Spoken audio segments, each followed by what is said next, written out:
वो अपने आसपास एक खुशनुमा माहौल पैदा करती है। और ऐसे में अगर 2, 4, 10 से ज़्यादा जोड़ों की शादी एक साथ हो रही हो तो स्वाभाविक है कि खुशियाँ और भी बढ़ जाती है। नमस्कार, मैं हूँ कंचन और आप देख रहे हैं CBC न्यूज़ राजस्थान। आजकल ना वो दौर चल रहा है जहाँ पर लोग अपनों के बारे में सोचने के लिए भी ना थोड़ा हिचकिचा जाते हैं, लेकिन नारायण सेवा संस्थान वहीं अपनों से ज़्यादा दूसरों का ख्याल रखता है। और ऐसे में हर साल बिना किसी फेलियर के वो आयोजित करता है दिव्यांग और निर्धन का एक सामूहिक विवाह समारोह, जहां आज आपको लेकर आए हैं। तो चलते हैं, देखते हैं किस तरह से शादी ब्याह का माहौल है और किस तरह से आयोजन किया जा रहा है।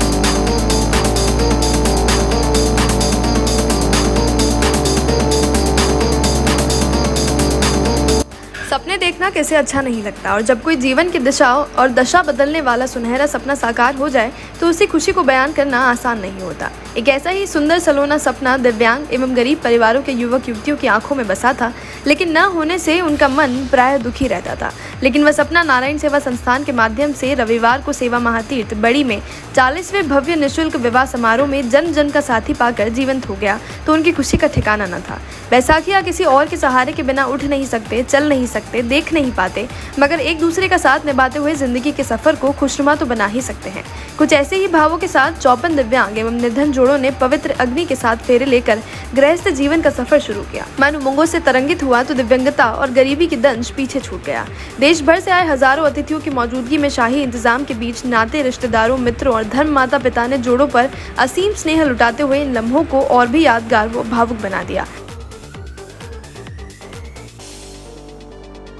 इससे पहले 39 विवाह समारोह का आयोजन नारायण सेवा संस्थान सक्षम रूप से कर चुका है और 2200 से भी ज़्यादा जोड़े यहाँ विवाह के बंधन में बंधे हैं। संस्थान संस्थापक पद्मश्री अलंकृत श्री कैलाश मानव, सह संस्थापिका कमला देवी, अध्यक्ष प्रशांत अग्रवाल, निदेशक वंदना अग्रवाल, ट्रस्टी निदेशक जगदीश आर्य, देवेंद्र चौबीसा, राजेंद्र कुमार, पलक अग्रवाल सहित देश के विभिन्न क्षेत्रों से आए 1500 से अधिक अतिथियों व कन्यादानियों की उपस्थिति व सानिध्य में हुए वर्ष के इस दूसरे सामूहिक विवाह समारोह में आशीर्वाद, आशीर्वचन और अपनेपन की अद्वितीय झलक देखने को मिली। प्रातः शुभ मुहूर्त में नीम की डाली से तोरण की परंपरागत रस्म का निर्वाह किया।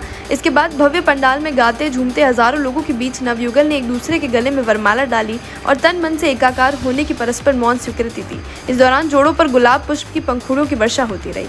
इसके बाद भव्य पंडाल में निर्मित 54 वेदी अग्निकुंड पर जोड़ों का आचार्य ने वैदिक मंत्रों और विधि विधान से विवाह संपन्न करवाया। ये संपूर्ण प्रक्रिया मुख्य आचार्य सत्यनारायण के निर्देशन में 54 सह आचार्य की टीम द्वारा संपन्न हुई।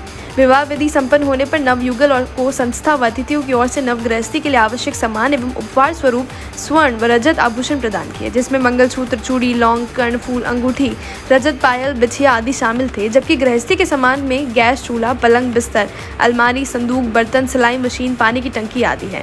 जोड़ों को दोपहर 2 बजे मंगल आशीर्वाद के साथ डोली में विदाई हुई तथा संस्थान के वाहनों से उनके शहर गाँव तक पहुँचाया गया।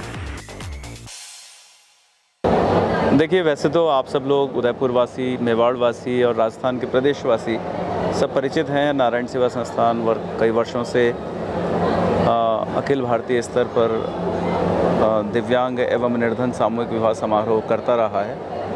उदयपुर से बाहर भी बॉम्बे, दिल्ली आदि शहरों में संस्थान ने ऐसे समारोह किए हैं और प्रतिवर्ष 2 बार इस प्रकार के विवाह कार्यक्रम होते हैं। इस बार 52 जोड़ों ने एक दूसरे को वरमाला पहनाकर अग्नि के 7 फेरे लेकर वचन लिया है ज़िंदगी भर साथ निभाने का। और सबसे अहम बात कि एक आम आदमी के बेटे या बेटी का विवाह भी बहुत मुश्किल होता है, लेकिन दिव्यांग का विवाह होना तो असंभव सा प्रतीत होता है।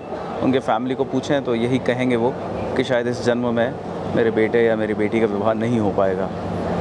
और आपने देखा कि प्रज्ञा चक्षु दोनों एक दूसरे को वरमाला पहना रहे हैं और एक लड़का प्रज्ञा चक्षु है, लड़की बोलती सुनती नहीं है, वो वरमाला पहना रहे हैं। तो 2 अधूरे पुष्प एक हो रहे हैं और ये इतना आनंद देने वाला विषय है कि एक गृहस्थी बसाते हैं, एक कन्यादान करते हैं तो भी बहुत पुण्य मिलता है। यहाँ 52 कन्यादान हुए हैं और इन 52 जोड़ों को बसाने में सभी अतिथियों ने अभूतपूर्व भूमिका अदा की है। कोई मंगलसूत्र ले आया है सोने के, कोई कानों के कुंडल लाया है, कोई बैंगल्स लाया है। घर के काम आने वाली सारी सामग्रीज लोग अपने मन से, दिल से, बहुत दूर से लेके आए हैं ढोके।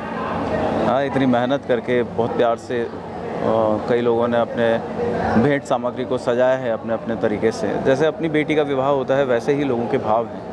अपनी बेटी के विवाह के लिए।